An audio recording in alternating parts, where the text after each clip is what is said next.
Amendment 2025 దాని ప్రకారం కూడా మీరు ఇచ్చినటువంటి భూసేకరణ చెల్లుబాటు కాలేదు. ఏదైతే ఒక చట్టం ఏదైతే మాకు చెబుతా ఉందో ఈ ధార్మిక సంస్థలు హిందువులకు సంబంధించి ఎండోమెంట్ యాక్ట్, ముస్లింలకు సంబంధించి ఒక యాక్ట్ అనేది తీసుకొచ్చారండి.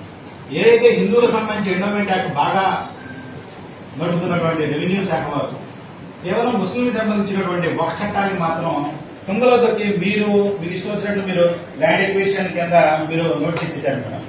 ఎలా అయితే ఒక చట్టాన్ని కూడా మీరు తీసుకోవాలి కదండి. సెమండీనెస్ గా మా ప్రాపర్టీ అనేది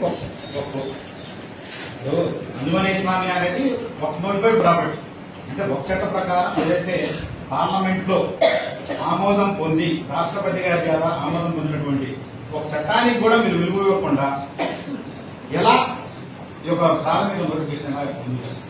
ఇప్పుడు ఒక నోటిఫికేషన్ ఇచ్చే ముందు అన్ని చూసుకుంటారు కదా. ఏదైతే సైమల్టేనియస్ గా గత సంవత్సరం 10వ నెలలో 1 కోటి కూడా ఇచ్చారు. కాబట్టి మాకు టైటిల్ ట్రాన్స్ఫర్ చేయడానికి లేదు, ల్యాండ్ ఎక్విజిషన్ కింద మా భూమి తీసుకోవడానికి ఇంకోటి లేదని ఆల్రెడీ 1 కోటి వారు తీర్మానం చేసి మరీ ఇచ్చారు. దాంతో బోర్డు రిజల్యూషన్ అనేది శాసనసభలో జరిగినటువంటి అజెండా ఈక్వల్ టు మా బోర్డు చేసినటువంటి తీర్మానం కూడా శాసనసభలో తీర్మానం ఎంత విలువ ఒక బోర్డులో తీర్మానం కూడా అంతే విలువ. కానీ దానికి కూడా మీరు విలువ ఇవ్వకుండా 10వ నెలలో వాడు ఇస్తే దాన్ని కూడా మీరు తీసుకోలేదండి. ఒక చట్టం ఏదైతే చెప్తా ఉందో దాని ప్రకారం ల్యాండ్ ఎక్విజిషన్ అనేది లేదు మేడం. గతంలో ఇలాగే మధ్యప్రదేశ్లో కానీ మహారాష్ట్రలో కూడా సేమడెస్కి ఇలా కేసులు జరిగాయి. కావాలంటే మీరు ఒకసారి కేసు స్టడీస్ తీసుకోండి. ఒక చట్టం ప్రకారం లేదు. This is a institution. ఇది అల్లా పేరిట దానం ఇచ్చినటువంటి భూమి. దీన్ని తీసుకోవడానికి ఎటువంటి హక్కు లేదు. కేవలం తీసుకోవడానికి మాకున్నటువంటి మా భూములు తీసుకోవడానికి 2 పాసిబిలిటీస్ ఉంటాయి. 1 రోడ్లు, 2 రైల్వే.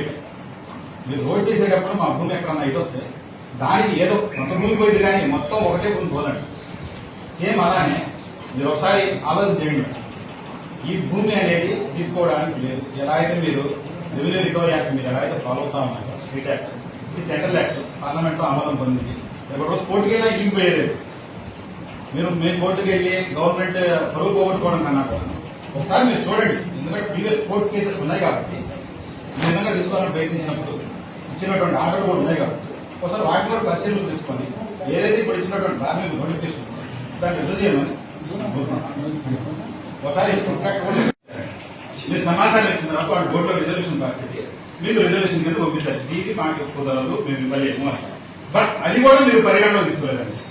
ఇక్కడ డిపార్ట్మెంట్ లోపల లేదు మేడం. ఎందుకంటే మా డిపార్ట్మెంట్ అనేది చాలా బాగా బోర్డులో పెట్టారు, తీర్మానం చేసి మీకు పంపించారు. దాన్ని కూడా మీరు పరిగణలో తీసుకోలేదండి. మరి ఒకే గవర్నమెంట్ కింద నడుస్తుందండి. ఏదైతే ప్రస్తుత గవర్నమెంట్ నడుస్తుందో దాంట్లోనే ఒక బోర్డు నడుస్తాం, దాంట్లోనే రెవెన్యూ కూడా నడుస్తాం.